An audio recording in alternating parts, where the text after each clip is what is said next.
তোমাদের বাবা যদি থাকতো, তোমার বাবা থাকলে তুমি তোমার বাবাকে দাম দাও না।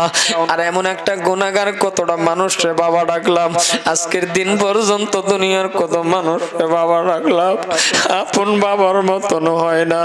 আজকে বাংলাদেশের উপরে কলকাতা বিভিন্ন এলাকায় যখন বক্তব্য দেওয়ার জন্য যায়, মা জিগায়, মা বারবার কল করে, হবিবুর রহমান কেমন আছো, হবিবুর রহমান ভালো আছো, এমন বারবার জিগানির পরে একবার হলে তো মনে পড়ে, আহারে আজকে যদি আমার বাবা থাকতো রে বন্ধু, একবার হলে একটা কল করে আমার জিগাইতো, ও হবিবুর রহমান কেমন আছো।